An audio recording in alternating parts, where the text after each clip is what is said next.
Hello बच्चों, चलिए प्रश्न को समझते हैं। प्रश्न है आपके सामने कि एक प्रक्रम में निकाय द्वारा 701 जूल ऊष्मा अवशोषित होती है एवं 394 जूल कार्य किया जाता है। इस प्रक्रम में आंतरिक ऊर्जा में कितना परिवर्तन होगा, आपको ये बताना है।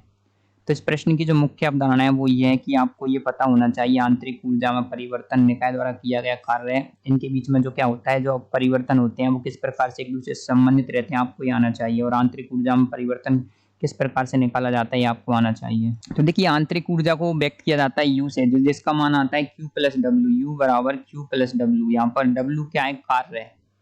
डब्ल्यू है आपके कार्य है, क्यू क्या है यहाँ पर, क्यू है आपके ऊष्मा, और यू क्या है यहाँ पर आपके, यू है आपके आंतरिक ऊर्जा। आंतरिक ऊर्जा तो यू क्या है आपके आंतरिक ऊर्जा। तो यहाँ पर आपको क्या क्या दिया हुआ है, देखिए यू को आपको निकालना है, यू निकालना है, आपको बोला गया है क्यू। तो क्यू में एक और चीज ये होती है, देखिए यदि कोई भी निकाय कार्य करे, निकाय द्वारा किया गया कार्य होता है आपके ऋणात्मक, और यदि निकाय पर कार्य होता है वो होता है आपके धनात्मक। यदि निकाय ऊष्मा अवशोषित करे तो वो होती है उसके लिए अच्छी वाली बात, तो ये आता है प्लस। और यदि निकाय ऊष्मा क्या करे, त्याग करे, तो ये आता है आपके ऋणात्मक। तो ये आएगा क्यू के लिए और ये आ जाएगा आपके डब्ल्यू के लिए। यदि निकाय कार्य करे तो ये माइनस, निकाय पर कार्य हो तो ये धनात्मक। तो आपसे प्रश्न में क्या कहा गया है, प्रश्न में कहा गया कि निकाय द्वारा 701 जूल ऊष्मा अवशोषित होती है। तो क्या हो रहा है, 701 जूल ऊष्मा अवशोषित है, तो ये किस में आएगी, धनात्मक में।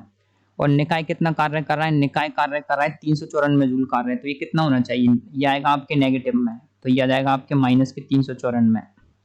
तो आंतरिक ऊर्जा में परिवर्तन 701 में से 394 को हम घटा देंगे तो ये आ जाएगा आपके आंतरिक ऊर्जा में परिवर्तन आ जाएगा। देखिए 11 में से 4 जाएंगे 7, तो 9 में से 9 जाएंगे 0, और यहाँ पर बचेंगे आपके, देखिए कितने बच रहे हैं, 6 में से 3 जाएंगे 3, तो ये आ जाएगा आपके 307। तो यहाँ पर आ रहा है आपके 307। तो इस प्रकार से जो आपके आंतरिक ऊर्जा में परिवर्तन यू का मान आ जाएगा आपके, ये आ जाएगा आपके 307 जूल। तो आपसे प्रश्न में क्या पूछा था कि आंतरिक ऊर्जा में कितना परिवर्तन होगा, यू का मान आ रहा है 307 जूल। तो आशा करते हैं आपको प्रश्न का उत्तर समझ आया होगा। धन्यवाद।